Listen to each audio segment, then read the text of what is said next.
ಎಲ್ಲ ಜೀವನದಲ್ಲೂ ಕಹಿ ಘಟನೆ ನಡೆಯುತ್ತೆ, ಸರಿನೋ ತಪ್ಪೋ ನಿಮ್ಮ ಘಟನೆಯಲ್ಲೂ ಸಹ ನಡೆದಿದೆ ಅಂತೀರಾ. ಓಕೆ, ನೀವು ಬೆಳೆದು ಬಂದಿರುವ ಹಾದಿ ಯಾವ ಒಂದು ಸ್ವಲ್ಪ ಹೇಳೋದಾದರೆ? ನಾನು ಬೆಳೆದು ಬಂದಿರತಕ್ಕಂಥದ್ದು ಬರೀ ಕಲ್ಲು ಮುಳ್ಳು ಹಳ್ಳ. ಆ ಕಲ್ಲು ಮುಳ್ಳು ಹಳ್ಳ ಇದ್ದರೂ ಕೂಡ ಎಲ್ಲದರಲ್ಲೂ ಜಯಿಸ್ಕೊಂಡು ಬಂದಿದ್ದೀನಿ ನಾನು. ಇವತ್ತು ದಿನ ನಾನು ಮರನೂ ಹತ್ತುತ್ತೀನಿ, ಆ ಮರದ ಮೇಲಿಂದ ನೀರು ಬಿದ್ದರೆ ಈಜ್ತೀನಿ, ಈಜೋದಲ್ಲ ನೀರ ಮೇಲೆ ಹಾಗೆ ತೇಲ್ತೀನಿ. ನನಗೆ ಕೊಟ್ಟರು ಭಗವಂತನೇ ಜೀವನ ಹೊರ್ತು, ಭಗವಂತನೇ ತಗೋಬೇಕೇ ಹೊರ್ತು ಮನುಷ್ಯರ ಕೈಲಿ ಯಾರ ಕೈಲೂ ಆಗದೆ ಇರತಕ್ಕಂಥ ವರನ ದೇವರಿಂದ ಪಡೆದಿದ್ದೀನಿ ನಾನು.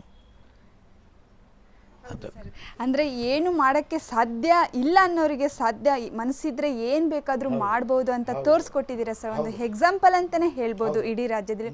ಮೊದಲನೇದಾಗಿ ಒಂದು ಆಯುಕ್ತರಾಗ್ತೀರಾ, ಕಮಿಷನರ್ ಆಗ್ತೀರಾ, ಸೇವೆ ಮಾಡ್ತೀರಾ, ಒಟ್ಟಿನಲ್ಲಿ ಒಳ್ಳೆ ಮಾರ್ಗದರ್ಶಕರಾಗಿದ್ದೀರಾ. ಓಕೆ ಸರ್, ಇನ್ನು ಈ ಒಂದು ಪ್ರಶಸ್ತಿ ಪಡ್ಕೊಂಡಿರೋ ಬಗ್ಗೆ ಹೇಳೋದಾದರೆ, ಮತ್ತು ನಿಮಗೆ ಖುಷಿ ವಿಚಾರ ಹೇಳೋದಾದರೆ ಸರ್, ಏನು ಹೇಳೋಕ್ಕೆ ಇಷ್ಟಪಡ್ತೀರಾ ಈ ಒಂದು ಪ್ರಶಸ್ತಿಗಳ ವಿಚಾರವಾಗಿ? ನನಗೆ ನಾವು ಅಷ್ಟೇ ನಾವು ಹೇಳಬೇಕಾದ್ರು ಎಲ್ಲ ತಂದೆ ತಾಯಿಗಳಿಗೆ ನಾನು ಒಂದು ಕಿವಿ ಮಾತು ಹೇಳೋದು, ನನ್ನ ಸ್ನೇಹಿತರಿಗಾಗಲಿ ನನ್ನ ಸಮಾಜಕ್ಕಾಗಲಿ ಹೇಳೋದು ಇಷ್ಟೇ. ಯಾರೂ ನಮ್ಮನ್ನು ಅಂಗವಿಕಲರು ಇವ್ರ ಕೈಲಿ ಏನೂ ಆಗಲ್ಲ ಅನ್ನೋ ಭಾವನೆನ ಬಿಟ್ಬಿಡಿ. ಅವ್ರ ಕೈಲಿ ಏನಾಗುತ್ತೆ ಅನ್ನೋದನ್ನು ನಿಮ್ಮ ಕೈಲಿ ಶಕ್ತಿ ಇದ್ದರೆ ಅದನ್ನು ಹೊರಗಡೆ ತರೋದಕ್ಕೆ ಪ್ರಯತ್ನ ಮಾಡಿ. ಅವ್ರನ್ನೇ ಒಂದು ನಿರುತ್ಸಾಹ ಮಾಡುವಂಥ ಶಕ್ತಿಗಳಾಗಬೇಡಿ. ತಂದೆ ತಾಯಿಗಳಾಗಿರ್ಬೋದು. ನನ್ನ ತಾಯಿ ಎದೆ ಹಾಲು ಕುಡಿಸೋದಕ್ಕೂ ಕೂಡ ಕಷ್ಟಪಡ್ತಾಯಿದ್ರು, ಅಳ್ತಾಯಿದ್ರು, ನನ್ನ ಮಗ ಹಾಲು ಕುಡಿಯೋಕ್ಕಾಗ್ತಾಯಿಲ್ಲ ಅಂಥೇಳಿ. ಆದರೆ ಎಲ್ಲರಿಗೂ ತಂದೆ ತಾಯಿ ಮೊದಲ ಗುರು ಆದರೆ ನನಗೆ ನಮ್ಮ ತಂದೆ ಮೊದಲ ಗುರು. ಯಾಕೆ ಅಂತ ಹೇಳಿದ್ರೆ ಇಷ್ಟಕ್ಕೆಲ್ಲದಕ್ಕೂ ತುಂಬಾ ನನ್ನ ಈ ಒಂದು ಪದ್ಮಶ್ರೀ ಪ್ರಶಸ್ತಿಗೆ ನನ್ನ ತಂದೆ ತಾಯಿಗಳ ಆಶೀರ್ವಾದ. ಅವರು ಇವತ್ತು ಸತ್ತು ದೇವಲೋಕದಲ್ಲಿದ್ದಾರೆ, ಅಲ್ಲಿಂದನೇ ನನಗೆ ಆಶೀರ್ವಾದ ಮಾಡಿದ್ದಾರೆ.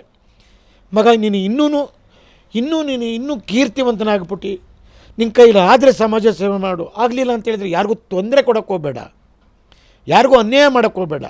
ಫಸ್ಟು ನಿನ್ನ ಮನೆತನನ ಕಾಪಾಡು, ನಿನ್ನ ಕೈ ಹಿಡಿದವ್ರನ್ನ ಕಾಪಾಡು, ನಿನ್ನ ಮಕ್ಕಳನ್ನ ಕಾಪಾಡು. ಆಮೇಲೆ ನಿನ್ನ ದೇಶವನ್ನು, ನಿನ್ನ ನಾಡಿನ ಜನತೆಯನ್ನು ನೀನು ನೋಡುವಂತ ಇದ್ದಾರೆ. ಆದರೆ ನನ್ನ ಮಕ್ಕಳನ್ನೂ ಕೂಡ ನಾನು ಇಷ್ಟೊಂದು ಪ್ರೀತಿಯಾಗಿ ಸಮಾಜನ ಎಷ್ಟು ಪ್ರೀತಿ ಮಾಡ್ತಾಯಿದ್ದೀನಿ ಅಷ್ಟು ನಾನು ಪ್ರೀತಿ ಕೊಡ್ತಾಯಿಲ್ಲ ಅವರಿಗೆ. ಯಾಕೆಂದರೆ ಅವ್ರು ನನಗೆ ಪ್ರೀತಿ ಕೊಡ್ತಾಯಿದ್ದಾರೆ. ನಮ್ಮ ತಂದೆ ಒಬ್ಬರು ದೇಶಭಕ್ತರಾಗ್ತಾಯಿದ್ದಾರೆ, ದೇಶ ಸ್ವಾಭಿಮಾನಿಗಳು ಆಗ್ತಾಯಿದ್ದಾರೆ. ಅವ್ರ ಹಿಂದಗಡೆ ನಾವು ಇರಬೇಕು ಅಂತೇಳಿ ಈ ಪುಟಾಣಿಗಳು ಎಲ್ಲರ ಒಂದು ಪ್ರೋತ್ಸಾಹ ಉತ್ಸಾಹ, ನನ್ನ ಅಳಿಯ ದೇವರುಗಳು, ನನ್ನ ಮಕ್ಕಳುಗಳು, ಇವರು ಕೂಡ ನನ್ನ ಮಗ ಆಗಿರ್ಬೋದು, ಎಲ್ಲರೂ ನನಗೆ ಪ್ರೋತ್ಸಾಹ ಕೊಡ್ತಾಯಿದ್ದಾರೆ. ಆದರೆ ನಾನು ಮಹತ್ವ ಕೊಡೋದು ಯಾವಾಗ ಅಂತ ಹೇಳಿದ್ರೆ, ನನ್ನ ಒಂದು ಏನಿದೆಯೋ ಆ ಪೂರ್ಣ ಆಗೋವರೆಗೂ ನಾನು ಲೋಕಕ್ಕೇ ನಾನು ಸಮರ್ಪಣೆ ಆಗಿರ್ತೀನಿ, ಲೋಕಕ್ಕೇ ನಾನು ಒಂದು ಗರಿಯಾಗಿರ್ತೀನಿ. ಯಾರ್ಯಾರು ನನಗೆ ತೀಕ್ಷ್ಣವಾಗಿ ಮಾತಾಡಿದ್ದಾರೆ, ನನಗೆ ಯಾರ್ಯಾರು ಹಿತಶತ್ರುಗಳಾಗಿ ಕೆಲಸಗಳನ್ನ ಮಾಡಿದ್ದಾರೆ, ಅವ್ರಿಗೆಲ್ಲರಿಗೂ ಕೂಡ ನನ್ನ ಸಾಧನೆಯ ಮೂಲಕ, ನನ್ನ ಸಮಾಜ ಸೇವೆಯ ಮೂಲಕ ಅವ್ರಿಗೆ ಉತ್ತರ ಕೊಡ್ತೀನಿ ಅನ್ನೋ ಮಾತನ್ನು ಈ ಸಮಯದಲ್ಲಿ ಹೇಳಕ್ಕೆ ಇಷ್ಟಪಡ್ತೀನಿ.